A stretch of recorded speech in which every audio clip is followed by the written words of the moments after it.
My name is Raghav Govindarajan. I'm a neurologist and a neuromuscular physician in O'Fallon, Illinois. And welcome to the MG Real Talk, a patient clinic conversation. First, I want to introduce Lucy Baxter, who will share with us her journey and experiences with myasthenia gravis. Yes. The objective of this talk and discussion is to raise awareness between clinicians and patients and to create urgency around management of myasthenia gravis, where patients' input becomes a prime aspect of it.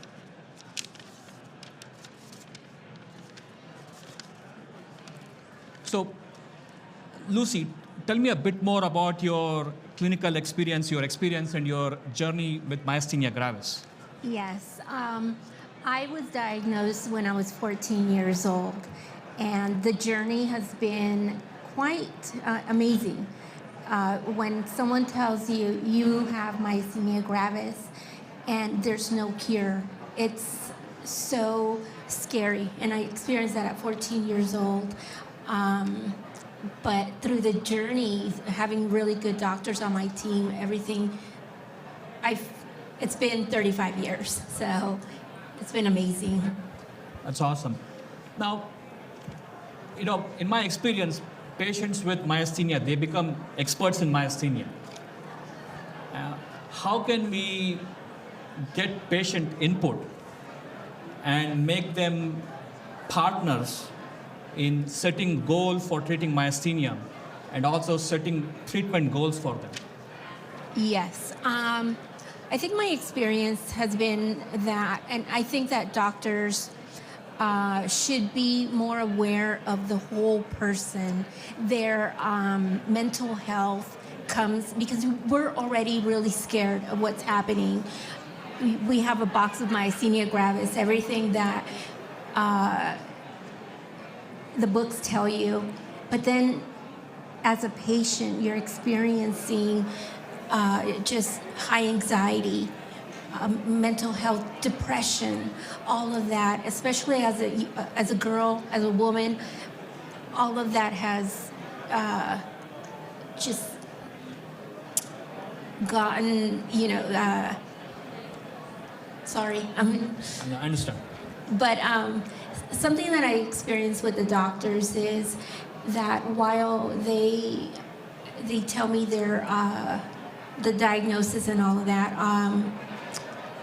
that you guys are there for the patient. That when someone tells you, I'm experiencing this or I'm experiencing that, the worst thing that could happen is for a doctor to tell you, oh, that's not myasthenia gravis. That's not a symptom you should be feeling. But what we're actually experiencing are those symptoms such as depression, just weakness. It's a journey. It's so hard to sometimes to cope. So the patient really needs to, and the doctor, just communicate, tell them that you are there, that you are listening to them, and that they're going to be good. Thank you for sharing that. That's something I've heard from many of my patients as well. Now, MG affects everyone differently. I remember a couple of my patients. One of my patients told me that he stopped going out with his family. Going out after the church on a Sunday was a common thing, but it took him a long time to chew and swallow, and he couldn't keep up with his family, and he felt embarrassed and he didn't want to go. So he stopped going out to eat and then stopped going out to the church, and that had a profound impact on him. I remember another patient of mine telling me that, to comb her hair, she had to lay down on the bed, relax her head, and then comb because she couldn't keep her hand up for a while. So MG affects everyone differently. How has MG impacted your life, your quality of life, and what changes have you had to make because of MG? It's affected my life tremendously in different ways. It's really challenged my emotional, how to handle different things, such as when you make plans with your friends and at the last moment you feel weak, you can't go out, you start canceling those appointments, those events. And I think it takes you out of when you're constantly canceling things. And as personal, I felt like I was not communicating with my friends or with whatever, that you just cancel everything. And so it has been very impactful.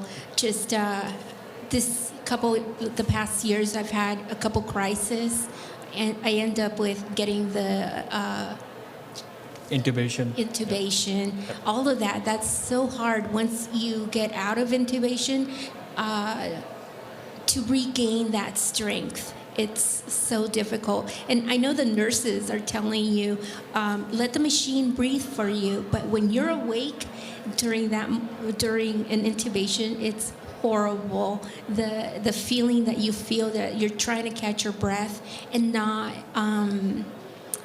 being able to. So also, if you're like me, I love hiking, I love doing all of these things.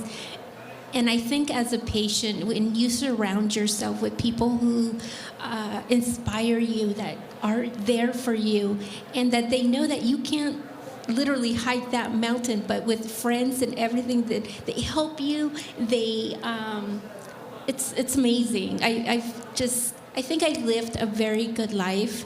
My parents support me. The support groups are really, truly amazing. That encourages you to never give up, because each day is different. I can wake up feeling good, and I want to go out, I want to do all these things, but then by the afternoon, I can't even talk. My voice doesn't come out. My legs get weak. I fall down. All of these. And another thing that I think myasthenia gravis patients, our mind sometimes gets very foggy. And when you're around a group like this, it's all the noise, it just affects everything, all of your body, your emotions. So yeah, it's quite an ordeal. I always tell my patients there is a hidden aspect of myasthenia that sometimes we as clinicians don't recognize. We examine the patient, we do the MG scale, we talk about changing prednisone dose, we talk about IVIG, but there is a hidden aspect of myasthenia that you are sharing with us right now, which we sometimes as care providers don't understand. So thank you for sharing that. Thank you, doctor. I have a couple of other questions for you. And, what is one thing that you wish you could go back to doing that you are not able to do now because of MG? I would love to run a full marathon.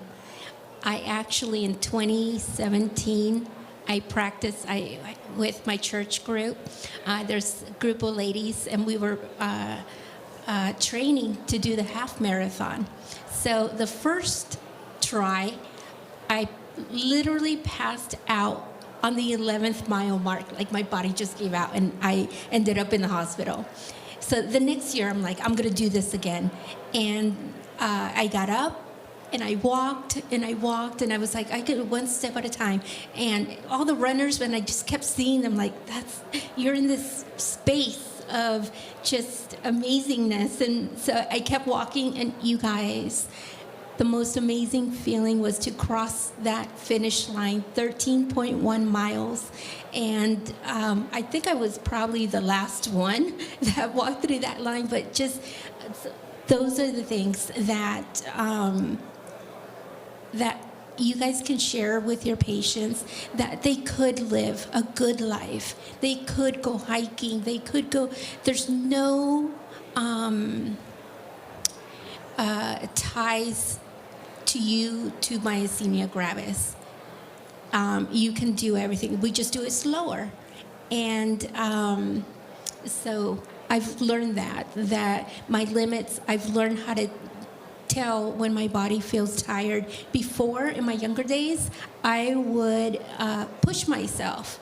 But by pushing yourself, you're just making everything worse. So now that I'm older, I learned to see in what I'm feeling. So now I'm like, okay, you need a break? Go take a break. That's awesome. What a truly inspiring story there. And that's something I want to share with my patients as well. And it's critical that we hear voices of our patients and share these inspiring stories. Sometimes I see my patients and they're down, they feel like their MG is taking control of their life and they're losing control. And stories like this will help uplift our patients. So thank you for sharing that. Thank you, doctor. And also, the mental health part, when you feel alone, when you feel that you're the only one that you don't understand what's happening to your body, that depression sets in. You're losing all your friends because they don't want to hang, you're always counseling on them. That could just trigger also just more of your myasthenia gravis symptoms. So I feel that when you speak to your patient, hear them out, because they're not just going through the symptoms of myasthenia gravis, but they're also encountering just deep sadness because you've lost so much. You've lost the ability to run. You lost the ability to just get ready and go, because that's no more. That's not your life anymore. Now you gotta just plan it along with how you're feeling. So when the doctor understands that and the doctor tells you, I hear you, I'm here for you, I'm on your team, it changes everything. It changes your want to, okay, what are we going to try next? What are we going to do next? But when the doctor truly looks into your eyes and tells you, I'm here for you, you will change your patients' lives. Thank you. And I try to follow that all the time. And then that's a really sage advice for all the doctors out there. Yeah. Yes. The other question I have is, as a patient advocate, what recommendations do you have with regards to the future research of myasthenia gravis? What do you see that needs to be added to what we are doing already? Yes, I recently started a treatment with the infusions, and I think it's great because it gives me the energy. But if there was just something that would, because I get the infusions every 8 weeks, if there was something that could just take me longer, IVIG, plasmapheresis, all of those treatments, I feel like they're just enough to get me out of when I'm going through a crisis. But just type of infusion, type of pill, maybe that can just, I think all of us myasthenia gravis patients just want to live a happy, fulfilled life. And if you guys, as amazing people, doctors and scientists in this room, could give us a day that when we wake up, we feel happy and just want to do things throughout the day, not focus on your weakness. Thank you, Lucy, for that recommendation. And it's high time we involve patient voice in clinical research. And thank you for sharing that. Thank you, doctor. You're welcome. Now, as Lucy pointed out, and as these patient testimonials show, MG has a hidden burden that we sometimes don't talk about. I know, for an example, many of my patients, when they come to see me, they wake up very early in the morning. I had a patient once, she had an appointment at 9 o'clock in the morning, and she had an hour's drive to see me. So she told me that she woke up at 5 in the morning to try to get dressed for the appointment. So patients always want to put their best foot forward when they come to see us. And then we as doctors sometimes don't understand or don't see these hidden aspects of MG that Lucy shared and these patient testimonials talk about. So I think it's high time that we involve patients and caregivers, hear their voices in setting up these clinical trials and doing future research. And this conversation, I hope, starts that process. Yes, doctor. I think that's when us as a patient know that our doctor is on our team, it changes everything. Thank you so much for sharing that. And I want to thank you all for attending today. And in particular, I want to thank Lucy for your wonderful insight. Thank you so much. You're welcome.